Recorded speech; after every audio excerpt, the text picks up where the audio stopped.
tadi apa namanya transfer budaya ya. Kita menyepakati gitu, masuknya ke dalam fungsi yang laten. Karena pada saat kita memasuki suatu lembaga pendidikan dengan awal tujuan kita adalah untuk mencari ilmu, untuk mempersiapkan bekal ilmu, untuk mempersiapkan dalam menimba ilmu untuk mencari suatu ilmu dan akhirnya ilmu tersebut terspesialisasi dan untuk bekal persiapan mencari nafkah atau bekerja.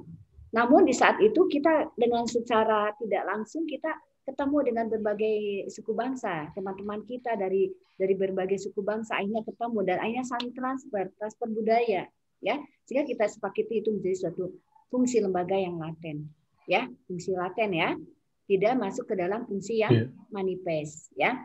Manifest. Ya, makanya di dalam fungsi laten ini banyak sekali, tidak hanya ini. Makanya Ibu munculkan tuh yang transfer budaya gitu ya. Terus selain transfer budaya, pemahamannya yang tadi ada juga pada saat kita masuk ke dunia pendidikan, kita diperkenalkan dengan berbagai seluruh elemen suku bangsa gitu ya. Kita harus menerima kebinekaan ya. Tidak ada lembaga pendidikan yang mensegmentasi gitu, memisah-misahkan suatu suku bangsa, ya. Kita dengan adanya falsafah Bhinneka Tunggal Ika itu menjadi suatu integrasi budaya, integrasi nasional, ya. Jadi adanya transfer pada saat kita masuk ke pendidikan, kita melakukan upacara, kita melakukan pengibaran bendera, itu merupakan suatu transfer budaya nasional, ya, betul nggak? Kita diperkenalkan misalnya sila gitu kan, itu adalah suatu laten. Ada satu fanatisme, memunculkan berbagai contoh sikap fanatisme ini hadir dari anggapan bahwa agama tertentu lebih baik daripada agama lain, dapat menimbulkan sikap fanatisme sehingga dapat mengganggu kerukunan antar umat agama dan ketentraman hidup beragama. Cepi masih muncul. Contoh Cepi? Contoh lembaga agama. Ada tadi berarti. Indonesia sebagai negara yang memiliki banyak agama, tentu saja menciptakan berbagai lembaga agama. Salah satu contohnya lembaga agama di Indonesia adalah MUI, Majelis Ulama Indonesia, yang mengakomodasi dan mengawasi setiap kegiatan agama, khususnya agama Islam. Dua, Kristen. Agama Kristen terdapat pula contoh lembaga agamanya, yaitu PGI, Persekutuan Gereja-Gereja Indonesia. 3, Katolik. Dalam agama Katolik ada KWI yang artinya adalah Konferensi Wali Gereja Indonesia. 4, Hindu. Parisade Hindu Dharma Indonesia atau yang kemudian disingkat PHDI. Sekian dari saya. Assalamualaikum warahmatullahi wabarakatuh. Jangan ditutup dulu ya sebelumnya. Oke, tepuk tangan dulu untuk Nurin. Ya, oke. Ada yang mau ditanyakan? Kalau Ibu ada beberapa yang mesti Ibu tanyakan. Silakan teman-teman kalian dulu. Ada yang mau ditanyakan nggak? Coba Nurin. Nurin slide yang tadi Nurin dibuka. Nah ini. Nah ini fungsi lain. Nah ini udah nih yang fanatisme. Iya, fungsi lain yang selain fanatisme dong. Iya, oke. Sok, ada nggak yang mau ditanya? Fungsi laten dari lembaga agama ini selain dari yang sisi negatifnya, ada yang sisi positifnya enggak? Maksudnya yang fanatisme ini Bu fanatisme ini negatif. Kan negatif Bu, jadi iya, kan iya. Ada yang positifnya atau berarti enggak? Dari fungsi laten ya yang ditanyakan. Iya, fungsi sama laten. aja tadi Bu. Iya. Gimana? Hilang Nurin, hilang. Nggak ada kayaknya. Jangan heula tuh euy. Kurang Nurin. Dari sini mah lihat. Cepi. Ada Cepi Bu yang mau jawab Bu. Cepi. Bukan banyak yang jawab. Ini mau nanya saya. Ya tadi yang ditanyakan oleh Fikri ya. Silakan. Barangkali ada siapa yang mau memberikan pandangannya. Kalau lihat di sini sih ini merupakan yang positifnya nih. Ini ya. Fanatisme. Fanatisme negatif. Ini kan fanatik terhadap satu keyakinan gitu ya. Dan menganggap keyakinan yang lain tidak baik, betul? Itu fanatik. Ya, negatif. Ini lahir kan Negatif, dari primordialisme. Ingat gak? Fanatisme ini lahir dari primordialisme, di mana mengedepankan aliran primordialisme itu mengedepankan keyakinannya dan tidak menerima keyakinan yang lain, sehingga lahirlah fanatisme. Ya. Fanatisme itu kan cenderung negatif, ya. Iya Bu, emang negatif Bu. Ya betul. Sikapan itu sehingga dapat mengganggu kerukunan antar umat beragama, ya, sehingga tidak menerima keyakinan-keyakinan yang lain. Nah, ya kan. Bisa diterima dengan memasukkan forum lintas agama gitu ya sebagai satu fungsi laten dari lembaga agama ya. Nurin, tolong nanti ditambahkan. Iya. Yang lain gimana? Maksudnya seperti itu kan? Iya Bu. Selain adanya fanatisme yang cenderung arahnya negatif, dimasukkan juga unsur terbentuknya komunitas lintas agama gitu ya, di mana itu satu forum ketemunya ini seperti yang digambarkan Nurin ya. Ini kan suatu bertemunya berbagai unsur elemen agama ya, betul nggak? Nih yang pluralistik, iya, kan? Yang di atas. Yang ini juga ya. Ini kan sudah menunjukkan dengan adanya ini peta Indonesia dari Sabang sampai Merauke dengan berbagai keyakinan suku bangsa yang berbeda, mereka saling hidup serasi berdampingan. Ya. Itu masuk ke dalam fungsi yang fungsi laten yang tersembunyi. Secara tidak sengaja mereka membentuk kelompok komunitas, ya. Betul nggak? Ada nggak yang diakomodasi oleh pemerintah? Ada nggak lembaga itu? Apa nyambung? Yang resmi gitu di bawah naungan pemerintah yang menyatukan elemen seluruh keyakinan bangsa, keyakinan agama. Rasanya ada ya. Kebanyakan mah ormas sih Bu. Ormas ya, tidak resmi oleh pemerintah. Tapi ada ginian, kalau kita mau menjelang menentukan suatu kesepakatan dalam hal memutuskan suatu perkara misalnya, itu kan biasanya diundang berbagai perwakilan agama resmi gitu. Oke. Jadi kita banyak ini ya terbuka gitu dalam masalah ini lembaga agama ini ya. Jadi tidak hanya fungsi laten ya, nanti tidak hanya fanatisme gitu ya Nurin ya. Bisa ditambahkan kembali yang fungsi latennya ya. Bisa lebih banyak lagi searching gitu ya, terutama yang tadi komunitas lintas agama, munculnya berbagai komunitas lintas agama. Itu bisa dimasukkan ya. Kalau udah ada. Terus apa lagi? Nanti bisa ditambahkan. Bisa kalian sudah mengumpulkannya nggak di e-learningnya? Madi sudah kumpulin di e-learning nggak? Belum Bu, nggak ada itunya Bu, nggak ada itunya. Tempat pengumpulannya belum tersedia. Oh belum Ibu, rasanya sudah bikin. Ibu di Google ini? Iya di Google Classroom awalnya Bu. Oh bukan disimpan di sana di belum tersedia Bu. Oke. Nanti Ibu bikin tapi kalian lengkapi dulu, terutama untuk Mahdi dan Nurin yang jelas-jelas sudah ada pembahasannya ya. Iya Bu. Ya oke. Oh berarti saya tinggal transfer agama ya Bu ya. Transfer kebudayaan. Transfer budaya. Tambah kalaupun cari lagi lah, searching lagi ya, tambahkan lagi. Jadi tidak hanya 4 fungsi aja. Tapi ada fungsi-fungsi laten yang lainnya, karena fungsi laten ini tidak terbatas ya, banyak sekali yang muncul gitu dari fungsi lembaga sosial pendidikan, lembaga sosial agama ya. Nurin juga bisa ditambahkan. Oke ya. Kita ada waktu lagi beberapa menit untuk melanjutkan presentasi oleh lembaga ekonomi ya, sekarang lembaga sosial ekonomi. Silakan Alisa. Karakteristik selanjutnya dari lembaga ekonomi adalah bersifat kokoh. Kokoh dalam artian memiliki payung hukum yang tetap dalam tidak bisa digagut-gugat. Keadaan ini berfungsi agar lembaga ekonomi dapat lebih maksimal untuk menjalankan tugasnya. Menyelesaikan masalah ekonomi. Ciri terakhir yang harus ada dalam lembaga ekonomi ialah menyelesaikan tentang beragam untuk kelangkaan ekonomi, baik secara langsung ataupun tidak. Tujuannya ialah untuk memberikan kemampuan finansial dan menjamin tentang keteraturan sosial dalam masyarakat. Ya. Lanjutkan.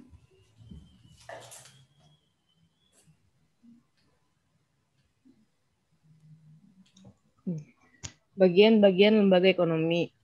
Di dalam bagian lembaga ekonomi itu ada 3. Pertama, konsumen, produksi, dan distribusi. Kalau yang produksi itu menghasilkan barang atau jasa untuk dijual kembali. Kalau yang produksi itu untuk disebarluaskan. Jadi barang yang udah dibikin dari produksi itu disebarluaskan ke daerah-daerah gitu. Kalau konsumen itu kita itu mengkonsumsi barang-barang yang dihasilkan tersebut. Terus struktur lembaga ekonomi. Struktur lembaga ekonomi itu ada 3. Yang pertama sektor agraris, yang kedua sektor industri kayak Shopee, Lazada, Tokopedia dan lain sebagainya. Sudah berubah ya sistem perdagangannya ya, dari langsung menjadi ke online ya. Iya, Bu. Ya.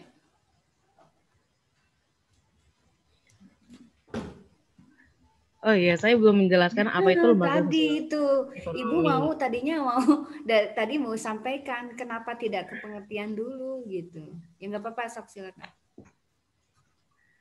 Pengertian lembaga sosial ekonomi adalah institusi yang mengatur tentang kegiatan, bidang, dan jasa dalam kehidupan masyarakat.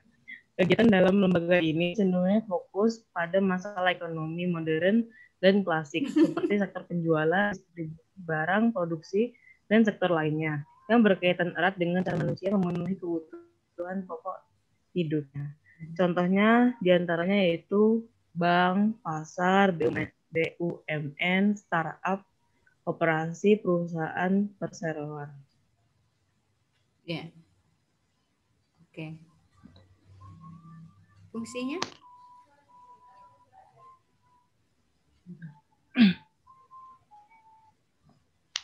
Nah, contohnya di sini tuh ada Bank Indonesia, terus BUMN tuh di dalamnya tuh masih banyak lagi, kayak misalkan Antam, TVRI, PT BRI, terus Telkom dan lain sebagainya.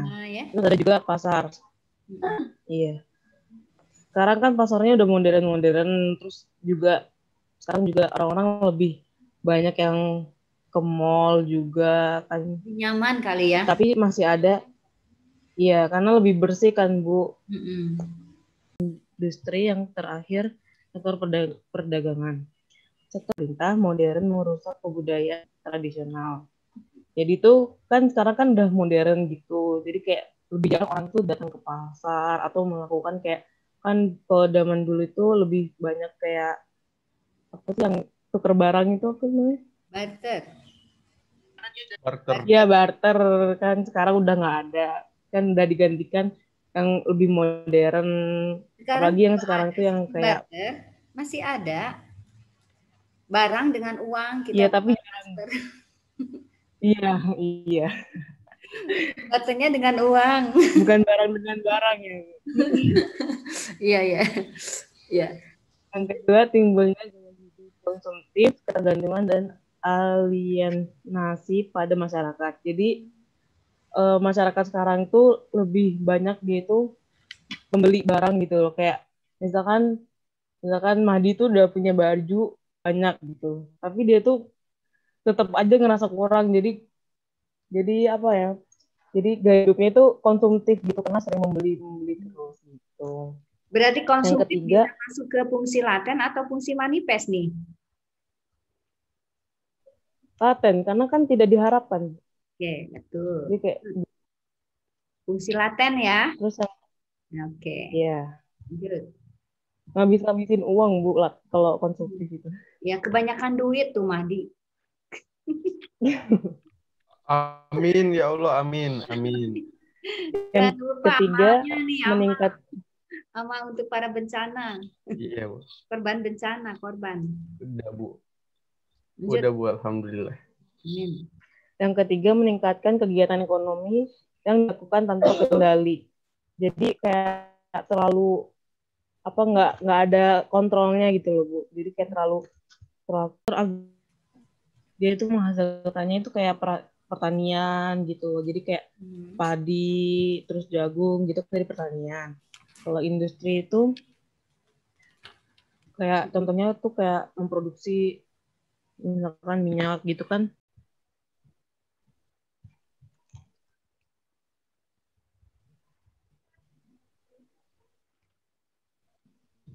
Fungsi manifest yang lain tuh ada banyak karena kan pasti dari lembaga ekonomi itu kan banyak yang diharapkan dibandingkan yang tidak ini fungsi diharapkan. Di manifestnya antaranya ya, lembaga ekonomi.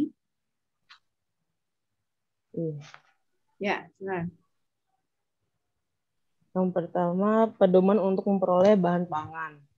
Jadi kayak salah satu yang diharapkan itu kan untuk bahan pangannya itu lebih luas gitu loh Bu. Jadi kayak tersebar di mana-mana, tidak ada yang kekurangan dan lain sebagainya. Terus yang lain menentukan harga jual dan beli. Kan biasanya kalau sekarang kan udah banyak orang yang jual. Kayak misalkan di Shopee itu ada yang jual sepatu, pasti banyak banget yang jual kan. Jadi kayak standarnya harganya segini gitu. Terus yang ketiga, dalam rangka penggunaan tenaga kerja. Jadi semakin banyaknya perusahaan ataupun bisnis baru itu juga menambah banyaknya pengangguran. Jadi semakin banyak peluang kerja. Jadi orang-orang itu lebih banyak yang bisa dapat pekerjaan gitu juga. Itu bukannya yang masuk lain laten? Enggak kan. Jadi kalau misalkan banyaknya peluang kerja kan orang-orang jadi nggak jadi pengangguran gitu loh Bu. Jadi dia bekerja menghasilkan uang, nggak nganggur di rumah. Kalau laten kan pasti misalkannya kurangnya tempat kerja. Jadi kan orang jadi nganggur. Itu kan pasti nggak diharapkan orang-orang karena kalau misalkan orang nganggur itu pasti ujung-ujungnya bisa jadi kayak dia malah ngecopet karena dia nggak punya uang dan butuh di pabrik-pabrik gitu kan. Sekarang juga udah ada kayak UKM yang standar gajinya itu kan UMR. juga udah ditentuin juga. UMR. Upah itu kan juga udah ditentuin kan. Setiap tempatnya beda. Misalkan kalau misalkan yang di Jakarta itu UMR-nya gede karena memang biaya hidupnya emang gede. Misalkan yang di daerah-daerah kecil yang di Garut atau di mana gitu yang emang biaya hidupnya kecil biasanya itu emang UMR-nya itu emang kecil gitu. Jadi kayak sesuai dengan tempatnya gitu. Ya, dengan yang biaya kelima ya. Rendah Bu. tinggi gitu ya. Oke. Iya. Yang kelima tentang tata cara pemutusan hubungan kerja. Jadi kayak ada hukumnya itu kalau buat memutuskan hubungan kerja gitu. Tapi dengan COVID ini banyak perusahaan-perusahaan yang memutuskan hubungan kerja karena kekurangannya kan jadi nggak jarang keluar, jarang membeli sesuatu. Iya. Jadi dia tuh kayak pendapatan perusahaannya itu menurun. Jadi langkahnya itu mengurangi pekerjanya agar tidak rugi gitu loh Bu. Jadi biar nggak ngerugi banget. Jadi harus sama beberapa peminat masyarakat karena dampak corona ini. Kan kalau keluar kan bahaya kan Bu. Iya. Jadi daya belinya menurun. Otomatis pemasukannya berkurang ya. Kalau perusahaan Iya, Bu. mengeluarkan barang biasanya dibeli, sekarang mengeluarkan barang nggak ada yang beli gitu kan? Iya. Oke. Yang terakhir, berfungsi sebagai identitas diri masyarakat. Maksudnya gimana ya? Misalkan,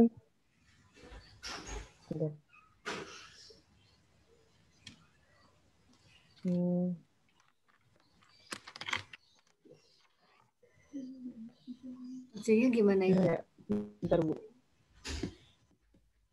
Silakan, barangkali ada yang mau ditanyakan ya. Kita waktunya sebentar lagi. Ini cukup banyak materinya ekonomi ya, dan Alisa ini detail ya memasukkan materinya.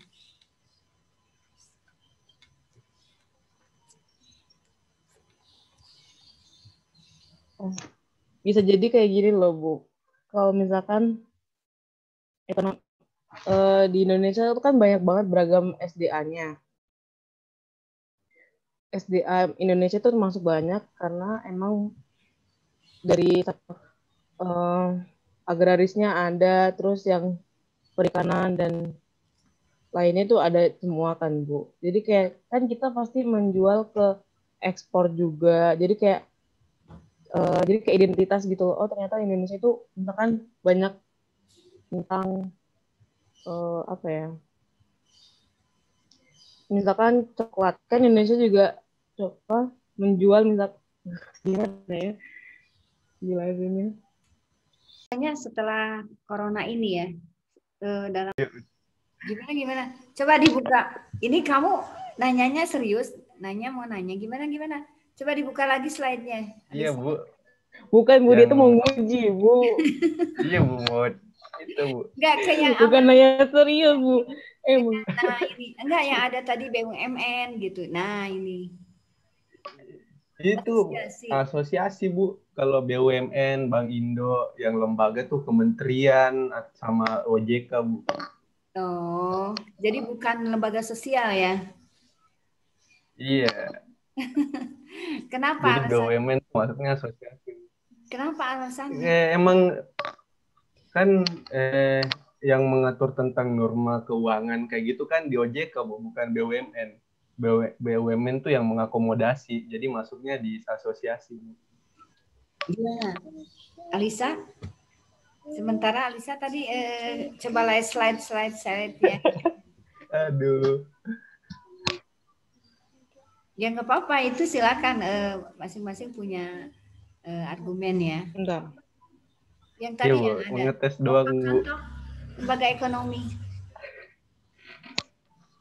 Ada di awal, Bu. Tadi ada di awal, Bu. Di awal yang ada tadi ada bank, ada bank. Ada tulisannya OJK, kementerian.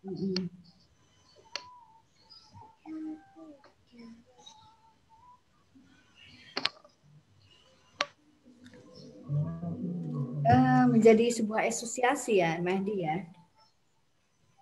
Iya, kalau bank kayak gitu, bank, BUMN.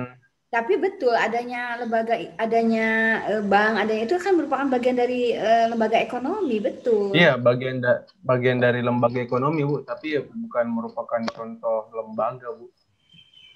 Yang masuk tuh OJK dan Kementerian Perekonomian nih. Ini, Bu. Tuh. Nah, di antara lainnya itu masih ada contoh-contoh yang lainnya, misalkan kayak bank kan itu dari perkumpulan orang-orang yang kayak betul. Dinaungi sesuatu kayak tetap dinaungi sama seseorang kan, jadi kayak bedanya yang ini mengawasi jalannya ekonomi, yang itu contoh-contoh yang lainnya gitu, Ibu. Oke, ya. Ya gini aja, seperti gini waktu awal mula kita mengenal sistem transfer seperti sekarang ya, kita mengenali m-banking, e-banking gitu ya. Itu sebenarnya dulu juga kan sebenarnya sudah dimulai sistem perekonomian itu dengan adanya sistem barter kan. Nah kan berjalannya waktu kan semuanya jadi sudah berubah. Sekarang apalagi dengan di pandemi seperti ini, penjualan nggak bisa secara langsung offline tapi online gitu kan. Tapi itu tahapan-tahapannya dari barter sampai sekarang mengenali sistem penjualan yang online gitu, itu kan semuanya ada nilai-nilai norma-norma yang berlaku di sana, ya itu aja yang menjadi bagian lembaga sosialnya ke sana. Bukan satu contoh per contohnya, ya. Tapi bagaimana sistem normal, sistem nilai mengatur dari zaman dulu sampai sekarang berjalannya lembaga ekonomi dalam memenuhi kebutuhan akan perekonomian, ya. Tapi sekarang berkembang pesat kan, jauh lebih berkembang pesat, bukan zaman pertama kali. Itu aja yang menjadi nggak boleh kata kuncinya dari suatu lembaga sosial ekonomi ini, ya. Ada lagi yang mau tanyakan selain Mahdi? Kayaknya waktunya udah habis, Bu. Oh, udah habis ya. Oke, jadi hari ini terima kasih ya sudah bisa presentasi tentang kondisi seperti ini. Ini banyak sekali ini. Cepi masih ya. Cepi nanti minggu depan 2 lagi yang paling penting ada politik ya, Ibu inginkan. Lembaga politik sama lembaga keluarga. Silakan mau siapa?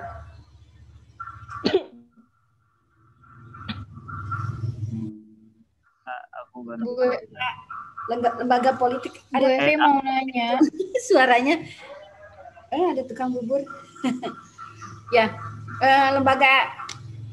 lembaga politik sama agama nanti tolong di ini aja, dirembuk siapa. Dan nanti untuk sisa 2 lembaga, Bu. Ya. Apa? Sisa 2 lembaganya. Sisa 2 lembaganya. Satu aja, yang penting semuanya kemudian. Ini kan Ibu mau untuk menilai nilai keterampilan, memberikan nilai keterampilan. Nilai keterampilan butuh diberikan secara langsung hasil kinerja kalian. Ya ini presentasi. Dari mulai slide nih, dari mulai PowerPoint-nya Ibu nilai. Ada yang kreatif gitu ya, ada yang standar gitu, ada yang kreatif tampilannya. Saya gitu. lupa. Isinya kontennya misalnya nggak sesuai gitu misalnya, itu dinilai ya. Jadi penilaiannya ini berjalan penilaian untuk nilai keterampilan ya. Usahakan yang belum Hodijah, Cepi gitu ya. Silakan untuk minggu depan, terutama lembaga yang belum gitu ya, seperti lembaga agama, keluarga, sama politik atau hukum. Nah baru untuk Cepi keluarga, Bu. Oh Cepi keluarga, oke. Berarti politik atau hukum Hodijah ya. Kalau Parisa gimana? Udah Parisa bikin Bu, cuma salah tema. Siapa? Perusahaan-perusahaan. Tuh paham tugasnya. Jadi aku bikinnya yang itu loh, yang lembaga berdasarkan diterimanya di masyarakat. Aku bikin yang ini kayak kejahatan kriminal gitu loh, Bu. Oh, berarti kayak Pikri ini ya. Lebih kepada yang tipe. Gitu kan maksudnya? Tipe-tipenya. Iya, sama kita. Contohnya juga. Hati kamu ya. Aduh. Sehati dengan. Apakah ini yang namanya? Iya ya. Hati, Bu. Ya nggak apa-apa lah, nggak apa-apa. Jadi untuk lembaga yang lain berarti ada Cepi ya. Satu lagi mungkin Parisa. Parisa gimana? Coba sampaikan suaramu. Keluarkan suaranya. Iya Bu, kenapa? Ya, Parisa berarti politik. Bisa. Maksudnya siapkan untuk lembaga politik ya. Minggu depan, jadi yang minggu depan. Terakhir ya, kalau memang nggak ada lagi yang mau presentasi, maksudnya waktunya juga kita mau ke pembahasan soal-soal ya. Ada Pikri besok itu, ada Cepi sama Hodijah sama Farisa yang mau yang harus presentasi minggu depan, gitu ya. Oke, kalau tidak ada lagi yang mau kita pelajari, kita perbincangkan lagi, kalau gitu cukup sekian. Hari ini kita sudah belajar lebih detail lagi tentang jenis-jenis lembaga sosial, terutama lembaga sosial pendidikan yang tadi sudah dipresentasikan oleh Mahdi. Kedua adalah belajar lembaga sosial agama oleh Nurin ya. Dan yang terakhir barusan lembaga sosial ekonomi oleh Alisa ya. Terima kasih atas persiapannya, atas pelaksanaannya yang karena kalau tetap semangat, jangan karena ada SMPTN ada atau tidak kalian jadi tidak semangat ya, tetap harus semangat ya. Itu saja, terima kasih atas kesempatannya pada pagi hari ini. Ibu ucapkan Assalamualaikum warahmatullahi wabarakatuh. Izin live ya.